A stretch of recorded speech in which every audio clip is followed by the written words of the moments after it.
बिस्मिल्लाहिर्रहमानिर्रहीम। अस्सलाम वालेकुम। कैसे आप सब? मैं उम्मीद करती हूँ आप बिल्कुल ठीक होंगे। अल्लाह पाक आपको हर तरह की बीमारी और परेशानियों से बचाए। आमीन सुमा आमीन। आज हम बनाएंगे खीर पूरी, जो कि बहुत ही डिलीशियस बनेगी। बहुत टेस्टी कॉम्बिनेशन है खीर और पूरी का।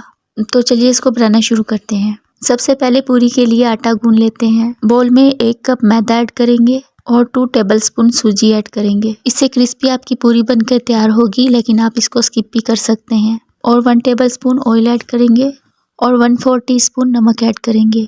अब थोड़ा थोड़ा पानी डालकर हमने इसका आटा गूंद लेना है। 4 से 5 मिनट पंच लगाकर हम आटे को अच्छी तरह से गूंद लेंगे। तो यहाँ पर आटा हमारा अच्छे से गूंद चुका है। अब हम इसके ऊपर थोड़ा सा ऑयल लगा देंगे और इसे 15 से 20 मिनट के लिए रेस्टिंग पर रख देंगे।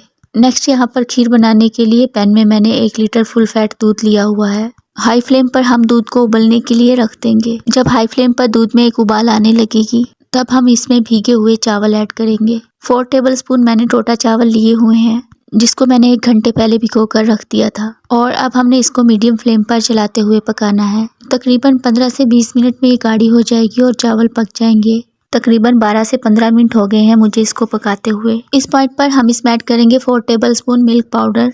मिल्क पाउडर को पानी में मिक्स करके फिर ऐड करेंगे, जिससे कि इसमें गांठें नहीं बनेगी। आप चाहे तो यहाँ पर मिल्क पाउडर की जगह कंडेंस मिल्क का भी इस्तेमाल कर सकते हैं। साथ में 1/4 कप चीनी ऐड करेंगे।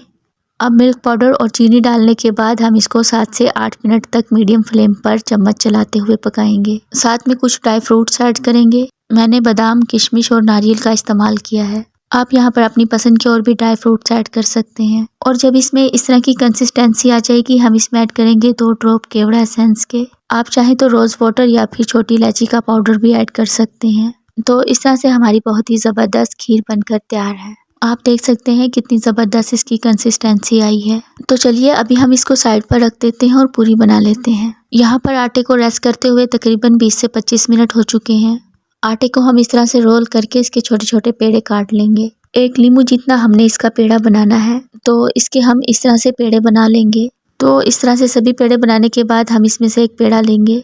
इसको सूखे हुए आटे में लपेट कर अब हम इसको बेल लेंगे। बस इस तरह से हमने इसको बेल लेना है। तो बाकी की सभी पूरियों को मैंने इसी तरह से बेल लिया है। तो अब हमने इसको फ्राई करना है, तो ऑयल को मीडियम फ्लेम पर गर्म कर लेंगे। जब ऑयल प्रॉपर मीडियम हॉट हो जाएगा, तो हमने इसमें एक एक करके पूरी ड्रॉप कर देनी है और मीडियम फ्लेम पर हम इसको फ्राई करेंगे। अगर हाई फ्लेम पर फ्राई करेंगे ऊपर से तो इसमें कलर आ जाएगा, लेकिन अंदर से ये कच्ची रह जाएंगी। तो मीडियम फ्लेम पर हम इसको फ्राई करेंगे। आप देखेंगे आपकी पूरियाँ ज़बरदस्त बनकर तैयार होंगी। तो बाकी की सभी पूरियाँ हम इसी तरह से तैयार कर लेंगे और इस तरह से हमारी बहुत ही ज़बरदस्त, बहुत ही डिलीशियस खीर और पूरी बनकर तैयार है। मैंने खीर को 1.5 से 2 घंटे के लिए फ्रिज में रख दिया था और फिर ड्राई फ्रूट से गार्निश कर लिया था। तो ट्राई कीजिएगा खीर और पूरी की ये रेसिपी और मुझे अपना फीडबैक दीजिएगा कि आपको ये रेसिपी कैसी लगी। रेसिपी अच्छी लगी है तो प्लीज़ वीडियो को लाइक और चैनल को सब्सक्राइब करना मत भूलिएगा। दुआओं में याद रखिएगा। वीडियो देखने का बहुत बहुत शुक्रिया। अल्लाह हाफ़िज़।